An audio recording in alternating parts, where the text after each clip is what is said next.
कई जगह दिव्य महापुरुषों के दर्शन हुए। दिन तो गंगा जी की धारा से 12-1 का समय होगा, जंगल ऐसे खंडहर बारंडा था, उसमें पड़े थे। देखा सामने से, पहले तो भारी सुगंध आई, मतलब ऐसी हमने कहीं सुगंध सृष्टि में देखी नहीं।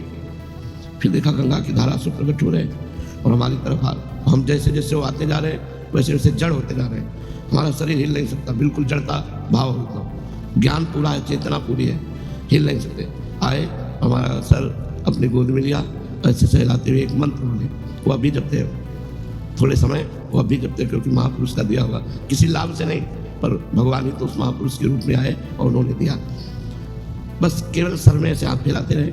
और कई ऐसे महापुरुषों के रूप बड़े ही दिव्य, तो अपने आप आपको संतों का सानिध्य मिल जाएगा यदि अहंकार रहित और भोग, इंद्रियों के जो भोगे जाते हैं, इनका त्याग, ये 2 बातें जरूरी है। कबीरदास जी कहते हैं, चदरिया जैसी की तैसी धर दीनी, अपनी सुधा निधि में लिखा हुआ है, धरोहर की तरह ये शरीर गंदा ना होने पाए। आप लोग बड़े भाग्यशाली हैं जो आपको वैराग्य मार्ग मिला है, कोई छोटी मोटी बात नहीं है। अब जरूरत बस 2 बातों की है, ना तो साधन का, ना संपत्ति का अहंकार ना हो, और किसी भी इंद्रिय का शास्त्र विरुद्ध भोग ना हो, तो आपके ऊपर अपने आप कृपा बरसती चली जाएगी। वैसे भगवान की कृपा अहेतुकी है, वो दीन पामर विषयी पुरुषों पर भी बरसती है, पर संतों की कृपा विशेष उन्हीं पर होती है।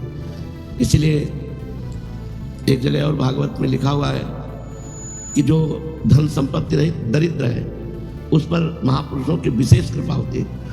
इसलिए भगवान ये अहंकार नष्ट कर देते हैं। हमारा कुछ है तो जब पता लगाए अंदर, तो इष्ट गुरु के सिवा कुछ नहीं हमारे पास, भगवान के सिवा कुछ नहीं, प्रियालाल के सिवा कुछ नहीं, तब विशेष कृपा प्राप्त होती है।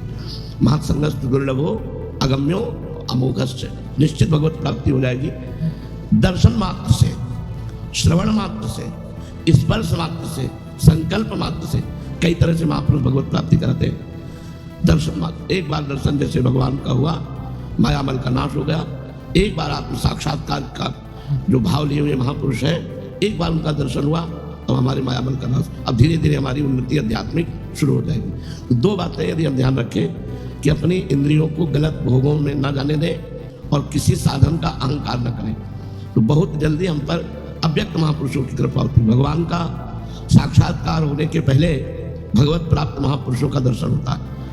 मतलब कई ऐसे महापुरुष जिनका साक्षात्कार हुआ।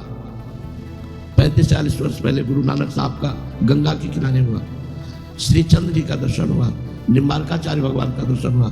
महाप्रभु ने तो दर्शन दे के ही हमें घसीटा, यहाँ से लेकर के जुगल घाट तक, कृष्ण कृपा धाम से लेकर जुगल घाट तक केवल महाप्रभु ही नेत्रों में छाए रहे। जब तक महापुरुषों का सानिध्य नहीं मिलता, तब तक भगवत दर्शन का रास्ता नहीं मिलता। वही रास्ता देते हैं। तो हमें भोगों से रहित रहना है। जितने से प्राण पोषण हो जाए उतना भोजन, जितने में जीवन चल जाए उतनी नींद, नहीं अधिक से अधिक भगवान का नाम जप, तो विशेष विशेष महापुरुषों का सानिध्य मिलेगा जो भगवदानंद से भी बढ़ता है। कई संतों ने तो कहा हम वैकुंठ नहीं जाना चाहते क्योंकि वहाँ सत्संग नहीं मिलेगा। मृत्यु लोक में आपकी लीला कथा, आपकी गुण महिमा, आपका सत्संग मिलता है, लेकिन प्रभु वैकुंठ में ये नहीं मिले। तो मुझे लगता है मुझे बार बार जन्म दो और बार बार मैं आपकी चर्चा सुनूं, कहूँ, नाम कीर्तन करूँ, नाचूं गाऊं, आप में ही रमण करूँ। जी, सत्पुरुष दीन वत्सल होते हैं। अर्थात जो सांसारिक संपत्ति एवं साधन से भी हीन हैं, उन्हें भी अपनाते हैं। ब्राह्मण, यद्यपि हम आपके शुभागमन और शुभ दर्शन से ही कृतकृत हो गए हैं, तथापि आपसे उन धर्मों के साधनों के संबंध में प्रश्न कर रहे हैं जिनको मनुष्य श्रद्धा से सुन भर भी ले तो भी इस और से भयदायक संसार से मुक्त हो जाए। देखो, जो ये 9 योगेश्वरों का संवाद सुनाएंगे तो कह रहे श्रद्धा से सुन केवल ले। एक बार आपने श्रद्धा से सुन लिया ना, तो आपका कल्याण हो जाएगा, आपका मंगल हो जाएगा। तो क्या केवल सुनने मात्र से हो जाएगा?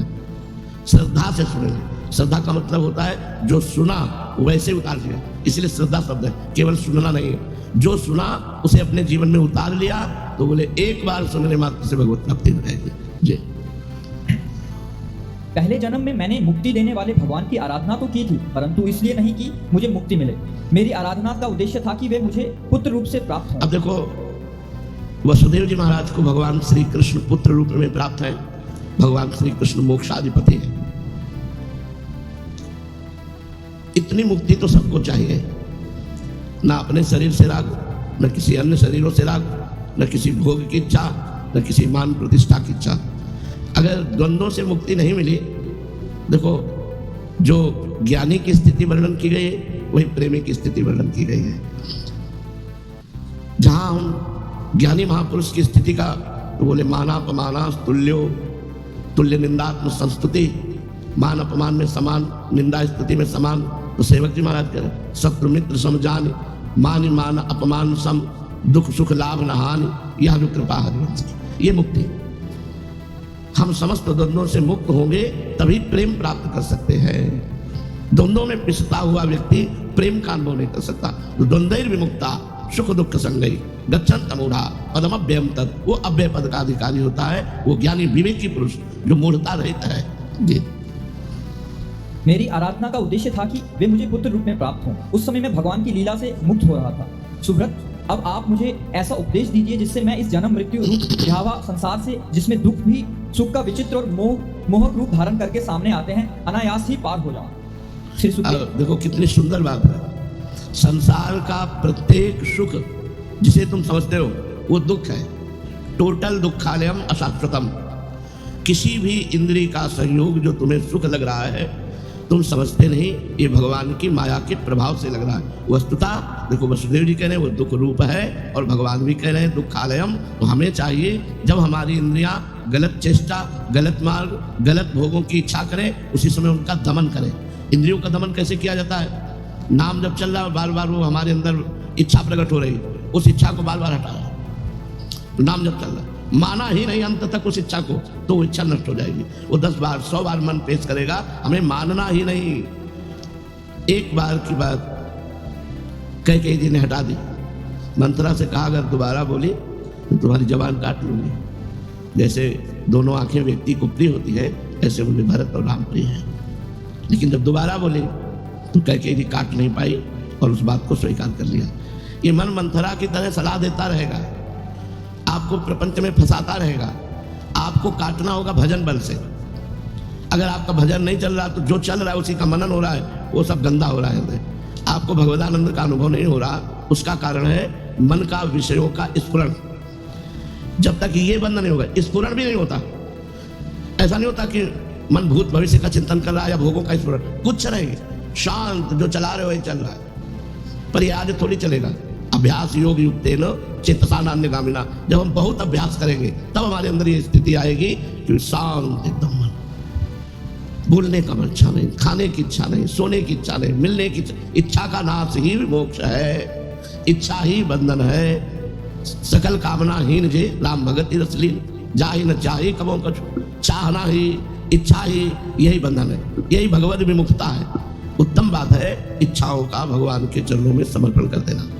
और कर पावे न कर पावे, आप तो वृंदावनवासी विरक्त मार्ग भगवत उपासी। चाहे भले गृहस्थ तो, लेकिन यहाँ सब विरक्त है क्योंकि सब प्रियालाल के लिए आए हुए हैं। जी सुब्रत, अब आप मुझे ऐसा उपदेश दीजिए जिससे मैं इस जन्म मृत्यु रूप भयावह संसार से, जिसमें दुख भी सुख का विचित्र और मोहक रूप से धारण करके सामने आते हैं, अनायास ही पार हो जाऊं। श्री सुखदेव जी कहते हैं, राजन, बुद्धिमान वसुदेव जी ने भगवान के स्वरूप और गुण आदि के श्रवण के अभिप्राय से ही ये प्रश्न किया था। देवऋषि नारद उनका प्रश्न सुनकर भगवान के अचिंत्य अनंत कल्याणमय गुणों के स्मरण में तन्मय हो गए और प्रेम एवं आनंद में भरकर वसुदेव जी से बोले। नारद जी ने कहा, यदुवंश शिरोमणे, तुम्हारा ये निश्चय बहुत ही सुंदर है, क्योंकि ये भागवत धर्म के संबंध में है, जो सारे विश्व को जीवन दान देने वाला है, पवित्र करने वाला है। वसुदेव जी, ये भागवत धर्म एक ऐसी वस्तु है जिसे कानों से सुनने, वाणी से उच्चारण करने, चित्त से स्मरण करने, हृदय से स्वीकार करने या कोई इसका पालन करने जा रहा हो तो उसका अनुमोदन करने से ही मनुष्य उसी क्षण पवित्र हो जाता है, चाहे वो भगवान का एवं सारे संसार का द्रोही ही क्यों ना हो। कितनी बड़ी बात कह दी। भगवत द्रोही भी हो, विष्णु द्रोही भी हो, अगर भागवत धर्म को श्रवण कर ले और कहीं पालन कर ले तो क्या करना है? अगर पालन कर ले तो और कुछ करना नहीं, वो भगवत प्राप्त हो जाएगा। और भागवत धर्म कोई कठिन वस्तु नहीं। भागवत धर्म किसे कहते हैं अभी वर्णन करते हैं। जिनके गुण, लीला और नाम आदि का श्रवण तथा कीर्तन पतितों को भी पावन करने वाला है, उन्हें परम कल्याण स्वरूप मेरे आराध्य देव भगवान नारायण का तुमने आज मुझे स्मरण कराया है। वसुदेव जी, अब देखो, तो अभी तक नारद जी क्या विस्मरण में थे क्या? नवम जब हम भगवत चर्चा सुनते हैं, जब भगवान की आप कोई बात करते हैं तो ऐसा लगता है कि मुझे अब स्मृति आई, जबकि स्मृति में ही डूबे हैं। नवम जैसे कुछ लोग कहते हैं कि मंत्र जपते हुए थकान लगती है, नाम जप करते हुए थकान महसूस होती है, पाप, अभी पाप है।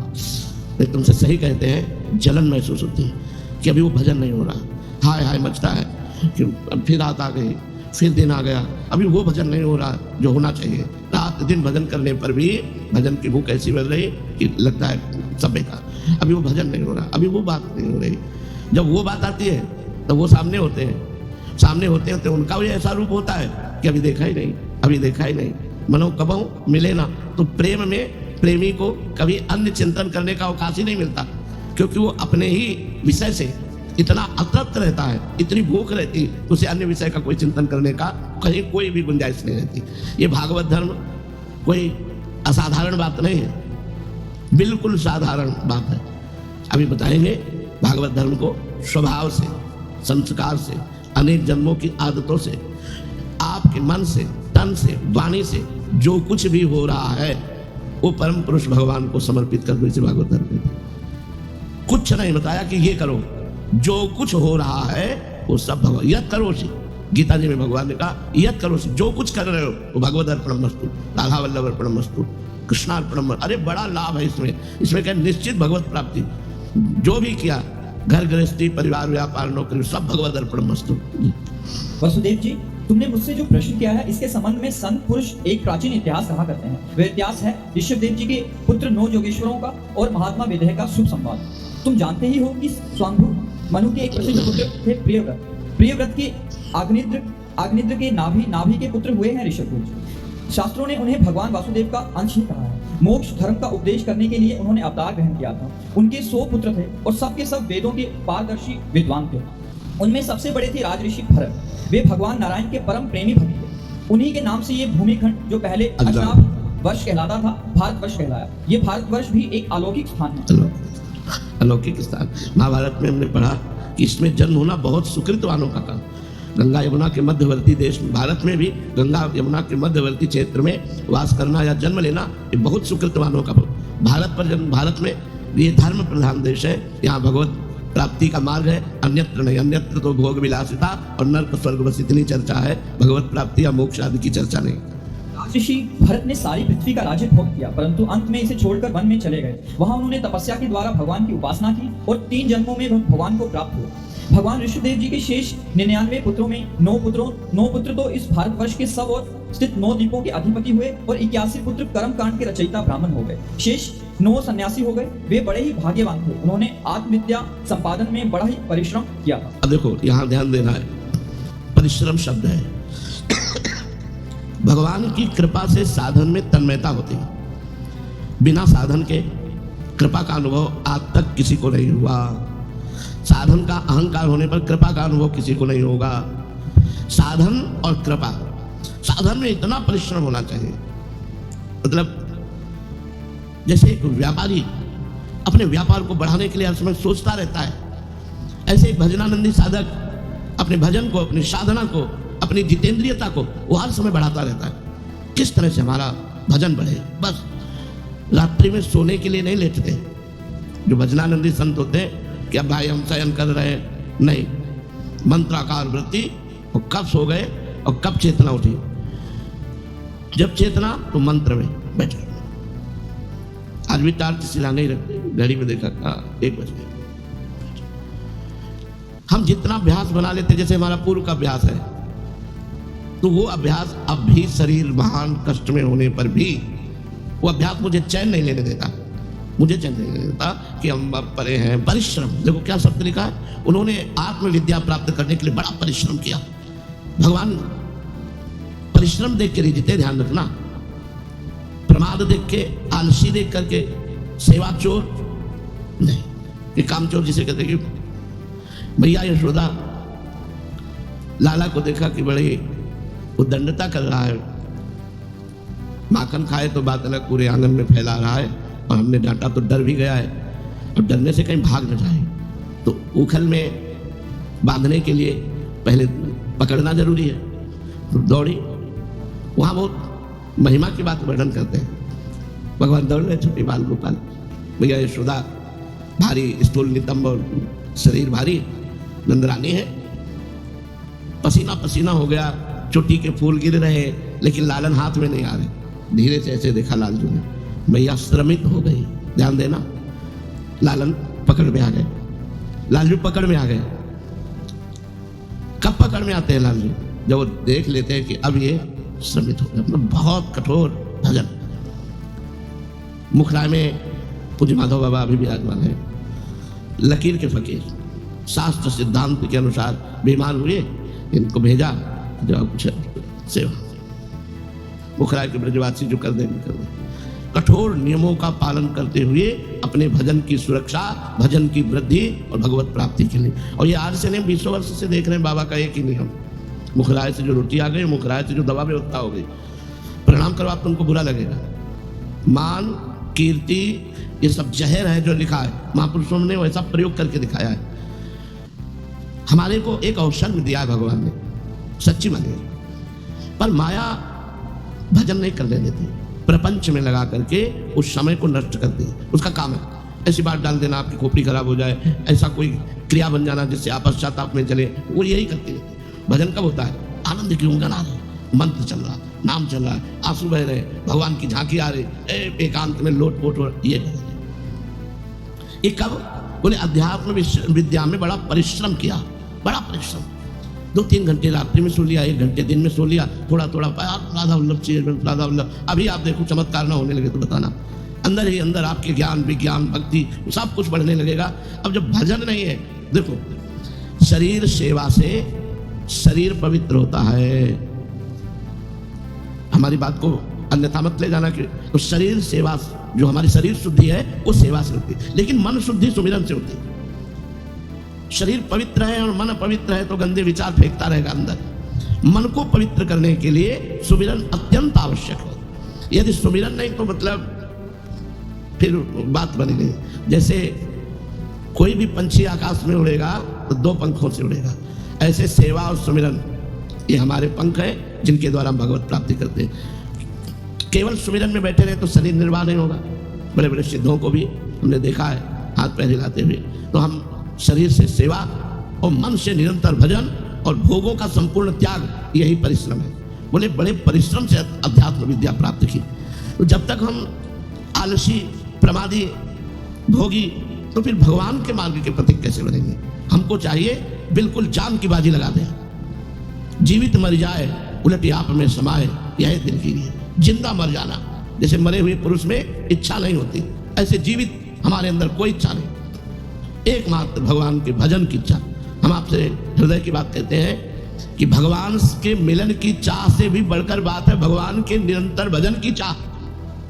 महापुरुषों से जो पकड़ा गया, भगवान से भी प्रिय बात है भगवान का नाम प्रिय लगना, और भगवान के मिलन से भी बढ़कर बात है भगवान का निरंतर भजन की चाह होना। भजन, ये हम महापुरुषों की बातें बता रहे हैं। अपने को लगता है भगवत प्राप्ति हो जाए, झंझट खत्म हो जाए, काम क्रोध लोभ मोह मत। भगवत प्राप्ति अक्रूर जी को हुई और समंतक मणि लेकर के चले गए काशी भगवान से दूर। खास भगवत प्राप्ति तो है ही है, लेकिन अगर भजन नहीं है तो भगवत प्राप्ति का रंग नहीं आएगा। जिसको भगवत प्राप्ति में भजन आनंदी और भजन में डूबा भगवान की दिव्य लीला है, और भजन में डूबा भाव देह से भगवान की दिव्य लीलाओं में, और भजन में डूबा प्रिया प्रीतम उनके अधीन हो गए। जैसा वो चाह रहे वैसे प्रिया प्रीतम खेल रहे हैं। तो परिश्रम शब्द आया है कि उन्होंने अध्यात्म विद्या के लिए बड़ा परिश्रम किया। आप एक सुबह से लौटकर शौच स्नान आदि क्रिया, ये सब भजन है क्योंकि हम प्रभु के लिए कर रहे हैं। तो हमें चाहिए आलस्य और प्रमाद छू न जाए और खान पान से थोड़ा उदासीन रहे। भजन सरस, भोजन जिसका नीरस, पक्की बात समझ लो, और जिसका भोजन सरस उसका भजन नीरस। परिश्रम शब्द है, अगर आप साधना में परिश्रम नहीं करेंगे तो प्रमाद स्थिति आपके अंदर रहेगी, शरणागत स्थिति नहीं। ध्यान रखना, एक शरणागति के बहाने प्रमाद को पुष्ट करते रहते हैं। काहू के बल भजन को, काहू के आचार, व्यास भरोसे कुंवरी के सोवत पांव पसार। ये दोहा किस कोटि का भरोसा है वह अभी नहीं। संपूर्ण रागों का त्याग होकर लाडली के चरणों की टसक है तो भजन हर समय हर समय। तो हमें प्रमाद स्थिति नहीं धारण करनी, हमें परिश्रम करना, पसीना चुहाना है भजन में। जब बार बार मन हटता है, बार बार नाम जब हृदय जलता है, हम उससे सहेंगे। काम क्रोध जला रहे हैं, मुझसे सहेंगे। हम भूख प्यास सहेंगे, हम रात में जगेंगे, जट के भजन करेंगे और इसी जन्म में प्रियालाल को प्राप्त होगा। जी शेष 9 सन्यासी हो गए। वे बड़े ही भाग्यवान थे। उन्होंने आत्मविद्या के संपादन में बड़ा ही परिश्रम किया था और वास्तव में वे उनमें बड़े निपुण भी थे। वे प्रायः दिगंबर रहते थे और अधिकारियों को परमार्थ वस्तु का उपदेश किया करते थे। उनके नाम थे कवि, हरि, अंतरिक्ष, प्रबुद्ध, पिपलायन, आविर्भूत, द्रुमिल, चमस, करभाजन। वे इस कार्य कारण और व्यक्त अव्यक्त भगवत स्वरूप जगत को अपने आत्मा से अभिन्न अनुभव करते हुए पृथ्वी पर स्वच्छंद विचरण करते थे। उनके लिए कहीं भी रोक टोक न थी। वे जहां चाहते चले जाते। देवता, सिद्ध, साध्य, गंधर्व, यक्ष, मनुष्य, किन्नरों, नागों के लोकों में तथा मुनि, चारण, भूतनाथ, विद्याधर, ब्राह्मण, गौओं के स्थानों में वे स्वच्छंद विचरते थे। वसुदेव जी वे सब के सब जीवन मुक्त थे। एक बार की बात है, इस अजनाब भारत वर्ष में विदेहराज महात्मा निमि बड़े बड़े ऋषियों के द्वारा एक महान यज्ञ करा रहे थे। पूर्वोक्त 9 योगेश्वरों द्वारा स्वच्छंद विचरण करते हुए उनमें उनकी यज्ञों में जा पहुंचे। वसुदेव जी वे योगेश्वर भगवान के परम प्रेमी भक्त और सूर्य के समान तेजस्वी थे। उन्हें देखकर राजा निमि, आह्वनीय आदि मूर्तिमान अग्नि और ऋत्वज आदि ब्राह्मण सब के सब उनके स्वागत में खड़े हो गए। विदेहराज निमि ने उन्हें भगवान के परम प्रेमी भक्त जानकर यथायोग्य आसनों पर बैठाया और प्रेम तथा आनंद से भरकर विधि पूर्वक उनकी पूजा की। वे 9 योगेश्वरों अपने अंगों की कांति से इस प्रकार चमक रहे थे मानो साक्षात ब्रह्मा जी के पुत्र संकादि मुनीश्वर ही हो। राजा निमि ने विनय से झुककर परम प्रेम से उनसे प्रश्न किया। विदेहराज निमि जी से कहते हैं, भगवान, मैं ऐसा समझता हूँ कि आप लोग मधुसूदन भगवान के पार्षद ही हैं, क्योंकि भगवान के पार्षद संसारी प्राणियों को पवित्र करने के लिए विचरण किया करते हैं। जीवों के लिए मनुष्य शरीर का प्राप्त होना दुर्लभ है। यदि ये प्राप्त भी हो जाता है तो प्रतिक्षण मृत्यु का भय सिर पर सवार रहता है, क्योंकि ये संबंधुर है। इसलिए अनिश्चित मनुष्य जीवन में भगवान के प्यारे और उनके प्यार करने वाले भक्तजनों का, संतजनों का दर्शन तो दुर्लभ ही है। इसलिए त्रिलोक पावन महात्माओं, हम आप लोगों से ये प्रश्न करते हैं कि परम कल्याण स्वरूप क्या है और उसका साधन क्या है। इस संसार में आधे क्षण का दो बातें पूछी। परम कल्याण का स्वरूप क्या है और उसका साधन क्या है। परम कल्याण मतलब भगवत प्राप्ति, उसका स्वरूप क्या है और उसका साधन क्या है। इस संसार में आधे क्षण का सत्संग भी मनुष्यों के लिए परम निधि है। योगेश, आधे क्षण का भी सत्संग परम निधि। ये सत्संग मिलना मतलब भगवान की विशुद्ध कृपा से सत्संग मिले, मतलब विशुद्ध कृपा। जब द्रवई दीन दयालु राघव तो साधु संगति पागे, बैठ करके भगवत चर्चा होना बहुत बड़ी यज्ञ है।